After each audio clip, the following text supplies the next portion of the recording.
Hey guys, if you want to try a fantastic corn dog recipe, this is the one that you're looking for. It's sweet, it's delicious, it's beefy, it's all things perfect in a wonderful corn dog. Hey guys, welcome back to Texas Cooking Today. On this episode, we're going to be making some delicious food. Now this is actually fair food. This is the stuff that you get when you go out to the fair. And I thought it would be perfect for this time of year. Hey, everybody's going to the fair. They're having corn dogs.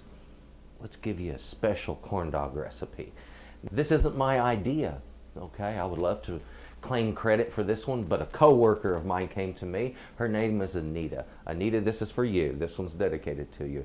Hey, she wanted a jalapeno corn dog. And I said, I think I can pull that off. Not a problem. So I told her, give me a week, I'll come up with something. And sure enough, I developed it this weekend. And here today, you're going to get to see it. So this is a wonderful tasting jalapeno corn dog. I've got fantastic ingredients over here. Let's get busy making this wonderful goodie.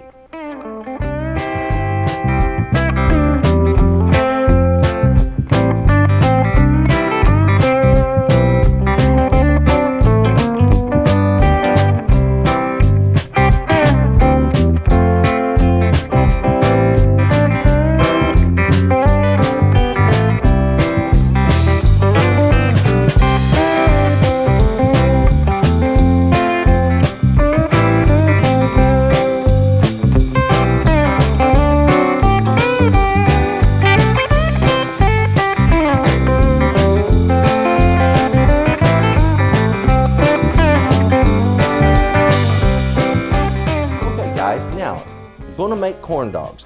The first thing on the list is going to be the dog. Now, the quality of your corn dog is really going to be centered a lot around two things. A, the batter, and B, the quality of the dog. If the dog inside isn't remarkable, then your corn dog is going to be unremarkable no matter how good the batter is. So I'm recommending a good beef frank. That's what I have here. You can use chicken or pork if you prefer those. To cook these up, I'm going to be needing some oil. I've got back here about a half of a gallon of peanut oil. Any kind of cooking oil that can cook at a high temperature is going to work well for you. Okay, don't worry about that too much. Just go with what you normally fry with. You're also going to need some sort of a stick. These are what they call apple sticks. They sell them in grocery stores around here. They can be purchased under other names as well, but the reality of it is it's just a pointed stick that's used for cooking food for different things. Now, this guy is really, really sharp, so I'm going to blunt these tips a little bit with my knife, just cut off the sharper portion of it. It'll make it harder to put in the dog, but it'll make it safer to eat with. The other ingredients I have here, of course, we need to remember the most important part, in my view, is these jalapenos, because this is so much flavor. We're going to fine dice these, and we're going to want about a cup of jalapeno fine diced when we're finished. Also, I'm going to need 4 teaspoons of baking powder, a half a teaspoon of salt.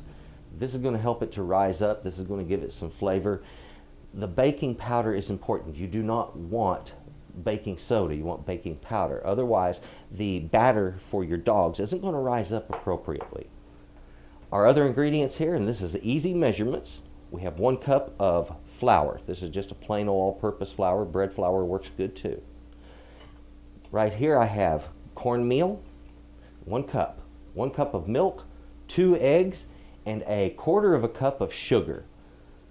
Now all I have to do is just get on with cooking this up. So first thing we need to do, let's slice up these and get them diced, and I want to show you how to remove a lot of the heat from this. These little devils can be pretty hot, but if you know how to process them the right way, you can remove a large chunk of the heat that's involved in eating jalapeno. Let's get on with processing our jalapenos. And we need to have 1 cup of fine diced jalapeno. I really recommend that you use gloves when you're going to be handling any form of chilies or peppers. Unless it's a sweet pepper like a bell pepper, this is just really smart, okay? First thing I'm going to do is remove the crown on these guys. There we go.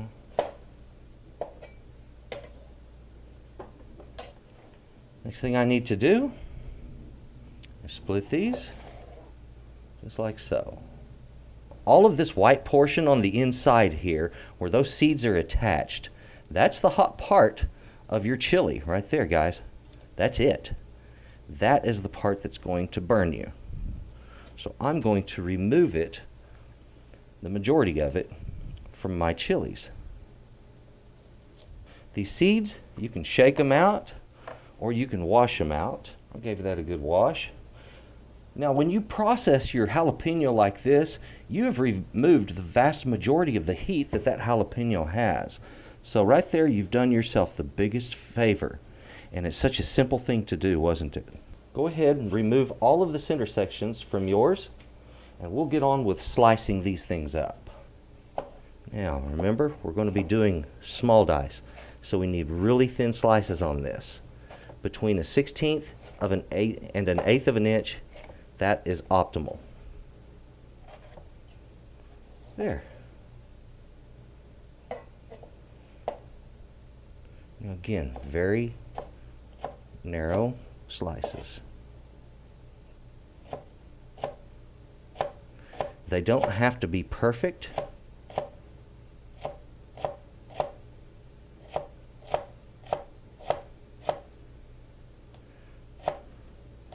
But one thing's for sure, the smaller, the better. There, isn't that beautiful? That's the beginning of it. Now I just got to finish this up. If you guys would just finish doing the exact same thing, we'll meet on the other side. I'm going to go ahead and finish processing these out.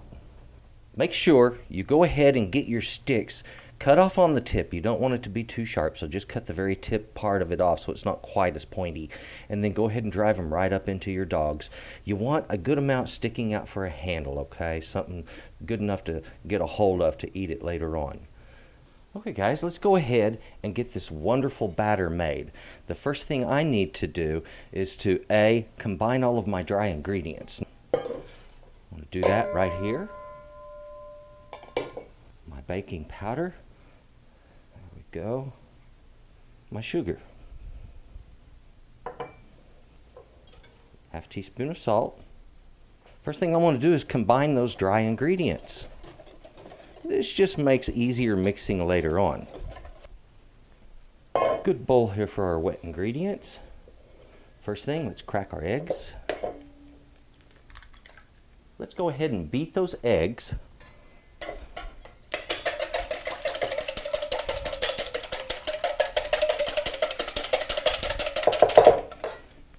Next, I'm going to beat in the milk.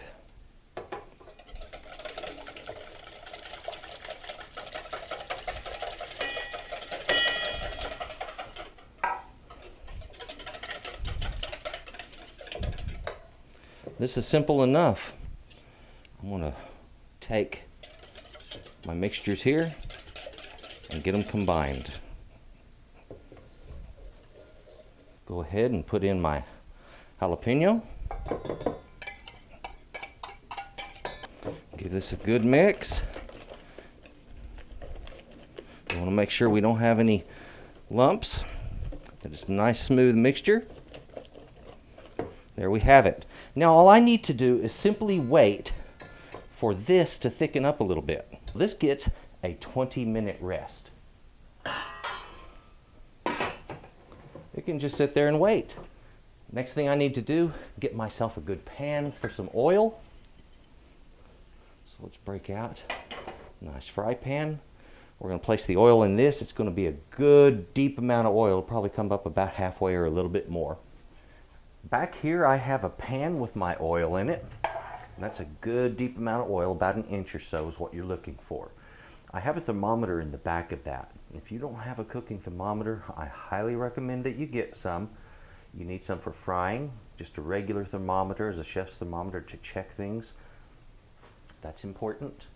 An oven thermometer, various different ones is wise. Now we have our batter here. You notice it's kind of puffed up, it's a little bit bubbly, just the way it should be.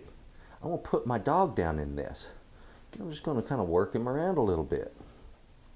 And I want to go straight from this bowl with all of this batter right on it, right into that hot oil. Just like this. If a little bit hits the bottom, it's not a big deal. Don't worry about that. Let's do up another one. Once that batter has set on one side, you might want to turn it And as I mentioned earlier, what are we going to do with all that extra batter? Well, heck, we're going to be making some corn muffins with it. You can save this, use it later, but I find it's usually best. Go ahead and use it up. There we have him frying up real nice. Flip him over. Turn this guy so we can get good even cooking. And you want to be gentle when handling these. Remember, your tongs can tear the tender batter very easily. Also, when you pull these out of the oil, don't grab that stick. You're going to have to give them a few minutes to cool down. That stick, when it comes out of there, remember, it's 350 degrees. You don't want to grab a 350 degree chunk of wood. It's going to burn you. So as you see here, this is a very, very, very simple thing.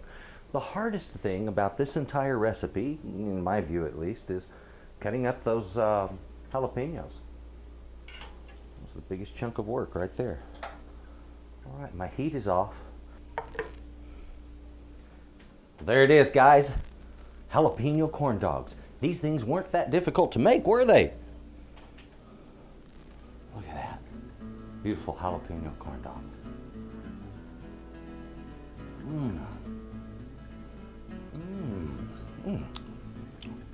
You know, the savory dog, beefy dog, and the sweetness from the corn just hit you right off the bat. And it's so good, so delicious. My favorite is just a little bit of mustard on my dogs. I've always liked them that way. You guys pick yours however you prefer. Thank you for watching.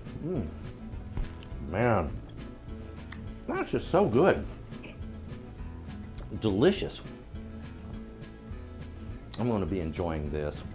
I don't get to enjoy simple foods like this too often, and I'm going to take advantage of this one. Guys, I would like to say thank you so very, very much for watching my show. For my subscribers, guys, thank you. Thank you so very, very much. And if I could ask for you folks to please share my videos. I want to get the word out about Texas Cooking Today and build this into something special. So, Texas Cooking Today thanks you, ask you to please subscribe, and you folks, well, you have a good day. Hey guys, thank you for watching Texas Cooking Today. Do appreciate it. If you would, please subscribe.